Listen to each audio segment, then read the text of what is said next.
ഈ വഴി ഞങ്ങൾ സ്വീകരിക്കൂല, ഈ വഴി അത് ഹിദായത്തിന്റെ പുറത്താ, ഞങ്ങൾ പരിഷ്കാരികളാണ്, ഞങ്ങൾ ഓരോ ദിവസവും ചിന്തിച്ച് പുതിയ പുതിയ മതം ഉണ്ടാക്കുന്നവരാണ്. അതുകൊണ്ട് ഈ ശാസ്ത്രീയമായ പുരോഗതികളൊന്നും ഉണ്ടായിട്ടില്ലാത്ത ഒരു കാലഘട്ടത്തിൽ ജീവിച്ചു കഴിഞ്ഞുപോയ ആ പഴഞ്ചരായ ഞങ്ങളുടെ പൂർവികർ അവർ ഞങ്ങൾക്ക് വേണ്ട എന്ന് ആരെങ്കിലും പറഞ്ഞു മാറി നിന്നാൽ പരിശുദ്ധ ഖുർആൻ എന്താ പറയുന്നത്? അവരാണ് ഉത്തമരായ ആളുകളെന്നാണോ? അവരാണ് സ്വീകരിക്കപ്പെടേണ്ടവരെന്നാണോ? അവരാണ് ഹിദായത്തിൽ എന്നാണോ? അല്ല. പരിശുദ്ധ ഖുർആൻ പറയുന്നത് അങ്ങനെയുള്ള ആളുകൾ അല്ലാഹുവിന്റെ റസൂലിന്റെ എതിരാളികളാണ്, ദീനിന്റെ എതിരാളികളാണ്, ഈമാനിന്റെ എതിരാളികളാണ്, ഇസ്ലാമിന്റെ എതിരാളികളാണ്. അങ്ങനെ എതിർനിന്ന ആളുകൾ നുവല്ലിഹി മാ തവല്ലാ, അവൻ ഏറ്റെടുത്തത് എന്താണോ, പൂർവീകരെ മാറ്റി നിർത്തിയിട്ട് അവൻ സ്വീകരിച്ചത് എന്താണോ, അവൻ ഉൾക്കൊണ്ടതെന്താണോ, ആ ഉൾക്കൊണ്ടതും ഏറ്റെടുത്തതും അവനെ തന്നെ നാം വഹിപ്പിക്കുന്നതാണ്. അല്ലാഹു അത് ഏറ്റെടുക്കൂല, പ്രവാചകൻ അത് ഏറ്റെടുക്കൂല, സത്യവിശ്വാസികൾ അത് ഏറ്റെടുക്കൂല, ലോകത്തെ പ്രമാണങ്ങൾ അത് ഏറ്റെടുക്കൂല. അത് അവനെ കൊണ്ട് തന്നെ നാം ഏറ്റെടുപ്പിക്കുന്നതാണ്, അവനെ തന്നെ വഹിപ്പിക്കുന്നതാണ്. അങ്ങനെ വരുമ്പോൾ അവൻ സ്വന്തം നിർമ്മിച്ച ആ മതത്തിന്റെ ആളായി അവൻ മാറിക്കഴിഞ്ഞാൽ വനുസുലിഹി ജഹന്നം വസാഅത് മസീറാ,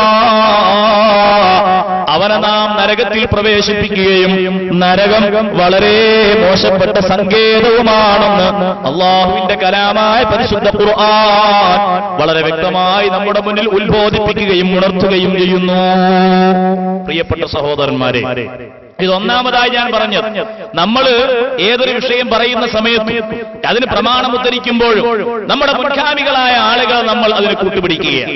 നമ്മളെ മുൻഗാമികൾ അത് ചെയ്തിരുന്നു, നമ്മുടെ പൂർവികരെ പ്രാവർത്തികമാക്കിയിരുന്നു എന്ന് നമ്മൾ പറയാറില്ലേ? ആ ഉത്തമരായ ഹിദായത്തിൽ ജീവിച്ച ആളുകളെ നമ്മൾ കൂട്ടുപിടിക്കുമ്പോൾ അതിന് തെളിവ് പറയുമ്പോ ഇതൊക്കെ നിങ്ങൾ മുശ്രിക്കുകളുടെ വാദം പോലെയാണ് നിങ്ങളുടെ ഈ വാദം എന്ന് പറഞ്ഞ് തള്ളുന്നത് അള്ളാഹുവിന്റെ ഖുർആനിന് എതിരാണെന്ന് വിശുദ്ധ ഖുർആൻ തന്നെ നമുക്ക് പഠിപ്പിക്കുന്നു എന്ന് പ്രിയപ്പെട്ട മുജാഹിദ് സഹോദരന്മാർ, സാധാരണക്കാർ, മൗലവിമാർ അവര് ചിലതൊക്കെ അവരുടെ ഖുതുബകളിലും അവരുടെ ക്ലാസുകളിലും പറഞ്ഞുകൊടുത്ത് അതിൽ അകപ്പെട്ടു പോയ, വഞ്ചിതരായി പോയ സാധാരണക്കാർ അവർ ചിന്തിച്ച് ഈ വിഷയം ഗ്രഹിക്കുകയും അവർ സുന്നികൾക്ക് നേരെയുള്ള മുജാഹിദ് മൗലവിമാർ ആരോപിക്കുന്ന ആരോപണങ്ങൾ അത് കളവാണെന്ന് മനസ്സിലാക്കുകയും ചെയ്യണമെന്ന് ഈ സന്ദർഭത്തിൽ പ്രത്യേകമായി ഞാൻ ഓർമ്മപ്പെടുത്തുകയാണ്. അങ്ങനെ ആ മുജാഹിദുകൾ സുന്നികളായ ആളുകൾക്ക് നേരെ മുശ്രിക്കുകളുടെ വാദമാണ് അവർ പറയുന്നത് എന്ന് പറഞ്ഞ ഉടനെ അവർ പിന്നീട് പറയുന്ന ഒരു വിഷയം എന്താണെന്നറിയോ? നമ്മളൊക്കെ അബൂജഹലുമാരാണെന്നാണ്. നമ്മളൊക്കെ അബൂജഹലുമാരാണ്. അബൂജഹലുമാര് ഹജ്ജ് ചെയ്യുന്നുണ്ടല്ലോ എന്ന് പറഞ്ഞാൽ അബൂജഹൽ ഹജ്ജ് ചെയ്തിരുന്നില്ലേ എന്ന് അവർ ചോദിക്കും. നിസ്കരിച്ചില്ലേ, നിങ്ങൾ അള്ളാഹു എന്ന് പറയുന്നില്ലേ എന്ന് ചോദിച്ചാൽ മക്കയിലെ മുശ്രിക്കുകൾ അള്ളാഹ് എന്ന് പറഞ്ഞില്ലേ എന്നവർ ചോദിക്കും. ഇങ്ങനെ ഏത് വിഷയത്തിലും നമ്മളെ അബൂജഹലുമാരോട് സാദൃശ്യപ്പെടുത്തി, സാമ്യതപ്പെടുത്തി നാം അള്ളാഹു അല്ലാത്ത ഒരുപാട് ഇലാഹുകളെ സ്വീകരിക്കുന്നവരാണ് എന്ന് വരുത്തി തീർക്കാനുള്ള കുൽസിതമായ ശ്രമങ്ങൾ, കിണഞ്ഞ പരിശ്രമങ്ങൾ, അതാണ് നിങ്ങളുടെ ഈ പാലത്ത് വെച്ചും മുജാഹിദ് മൗലവി നടത്തിയത്. ഇത് നിങ്ങൾക്ക് സാന്ദർഭികമായി അത് ചിന്തിക്കുന്നതോടൊപ്പം മുജാഹിദ് മൗലവിമാര് അവര് നേരത്തെ പ്രസംഗിച്ച പ്രസംഗത്തിലോ അല്ലെങ്കിൽ മറ്റെവിടെയെങ്കിലോ പിന്നെ ഈ സുന്നികൾ അവർ അബൂജഹലുമാരാണ് എന്ന് പറഞ്ഞിട്ടുണ്ടാവുകയില്ല എന്ന് നിങ്ങൾ തെറ്റിദ്ധരിക്കേണ്ടതില്ല. അതിനാണ് ഇങ്ങനെ ഒരു സംവിധാനം ഞങ്ങൾ ഒരുക്കിയിട്ടുള്ളത്. നിങ്ങൾക്ക് കാണാം, ഞാനത് കാണിക്കുകയും കേൾപ്പിക്കുകയും കൂടി ചെയ്യുകയാണ്. എന്നിട്ട് ഇൻഷാ അല്ലാഹ് ആ വിഷയത്തിന്റെ വസ്തുതാപരമായ ഒരു വിവരണം നിങ്ങളുടെ മുന്നിൽ ഞാൻ ഓർമ്മപ്പെടുത്തുകയും ചെയ്യും. നാം മനസ്സിലാക്കേണ്ടത്, നമ്മളെ മുശ്രിക്കുകൾ എന്ന് പറയുന്നതോടൊപ്പം അബൂജഹലുമാരാണെന്ന് പരസ്യമായി പ്രഖ്യാപിക്കുക കൂടി ചെയ്യുകയാണ് മുജാഹിദ് മൗലവിമാര്.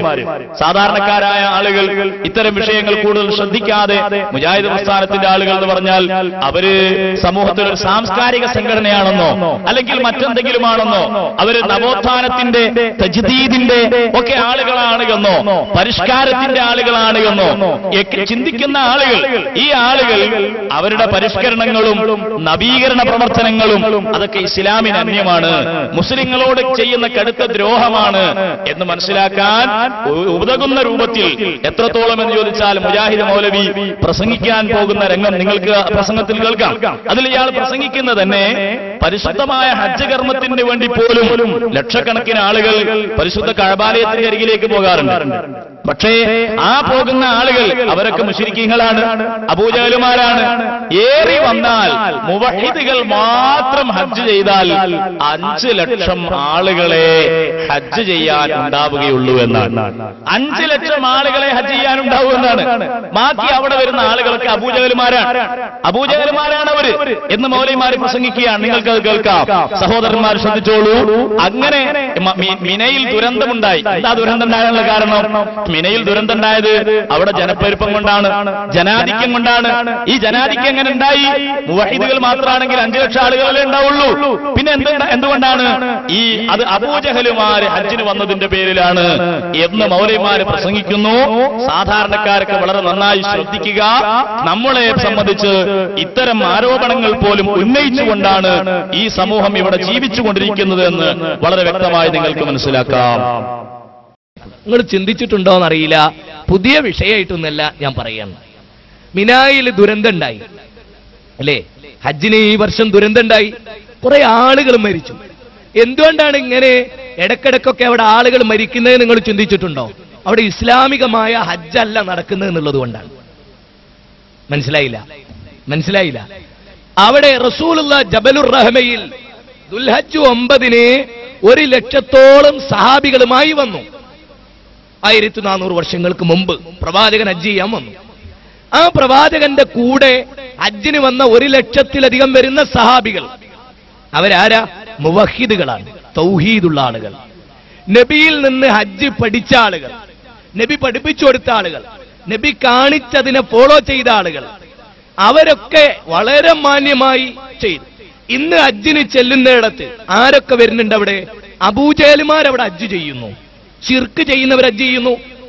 അബൂജഹലിനെ കൊണ്ട് ഹജ്ജ് ചെയ്യിപ്പിക്കാൻ സമ്മതിച്ചില്ല റസൂലുള്ള അവിടെ. കാരണം എന്താ വെച്ചാൽ അതുവരെ അവർ ചെയ്ത ഹജ്ജ് ഷിർക്കിന്റെ ഹജ്ജാണ്. അള്ളാഹിനോടും പ്രാർത്ഥിക്കും, അള്ളാഹു അല്ലാത്തവരോടും പ്രാർത്ഥിക്കും. അതുകൊണ്ട് അള്ളാഹിനോട് മാത്രം പ്രാർത്ഥിക്കുന്നവർക്കുള്ള ഹജ്ജ്, തൗഹീദ് സ്വീകരിച്ചവർക്കുള്ള ഹജ്ജ്. തൗഹീദ് സ്വീകരിക്കാത്ത ഒരാൾക്ക് ഹജ്ജ് ഉണ്ടോ? ഇല്ല. നിസ്കാരമുണ്ടോ? ഇല്ല. സക്കാത്ത് ഉണ്ടോ? ഇല്ല. ഇവിടെ അള്ളാഹു അല്ലാത്തവരെ വിളിച്ച് പ്രാർത്ഥിച്ചിട്ടാണ് ലക്ഷക്കണക്കിന് മനുഷ്യർ അവിടെ ഹജ്ജിന് ചെല്ലുന്നത് അല്ലേ? ആ മുശ്രിക്കുകളാണ് അവിടെ ഹജ്ജ് ചെയ്യണത്. അപ്പൊ അവിടെ തിരക്ക് കൂടുതലായി, ജനാധിക്യം വർദ്ധിച്ചു. മുവഹിദുകൾ മാത്രമാണ് ഒരു 5 ലക്ഷം ആളെ ഉണ്ടാവും വർഷാവർഷം ഹജ്ജ് ചെയ്യാൻ. ബാക്കിയൊക്കെ മനസ്സിലായില്ലേ? മുവഹിദുകളായ ആളുകൾ മാത്രമാണ് ഹജ്ജ് ചെയ്യുന്നതെങ്കിൽ 5 ലക്ഷം ആളുകളാണ് ഹജ്ജ് ചെയ്യാൻ ഉണ്ടാവുക. എത്ര ലക്ഷം ഈ കഴിഞ്ഞ തവണയും ഹജ്ജ് ചെയ്തു? നിങ്ങൾ ആലോചിക്കണം. ഈ 5 ലക്ഷത്തിന് ആകപ്പാട ലോകത്ത് മുജാഹിദികൾ എണ്ണിത്തിട്ടപ്പെടുത്തിയാൽ ഉണ്ടാവുക 5 ലക്ഷമാണെന്ന് അയാൾ പറഞ്ഞു. അത് ഒരു പാർട്ടിയിലെ അംഗം എന്ന നിലക്ക് അയാൾ പറയുമ്പോൾ കുറച്ച് പെരുപ്പിച്ചൊക്കെ പറഞ്ഞിട്ടുണ്ടാവുമല്ലോ. അത് വസ്തുതാപരമായി സത്യസന്ധമായി വിലയിരുത്തിയാൽ ഒരു 10,000 അല്ലെങ്കിൽ ഒരു 25,000 ഇപ്പോട്ടെ 1 ലക്ഷം ആളുകളുണ്ട് തന്നെ കൂട്ടുക. ആ 1 ലക്ഷത്തിൽ എല്ലാ വർഷവും 1 ലക്ഷം ഹജ്ജിന് പോയിക്കൊള്ളുന്നുണ്ടോ? ഇല്ല. അപ്പോ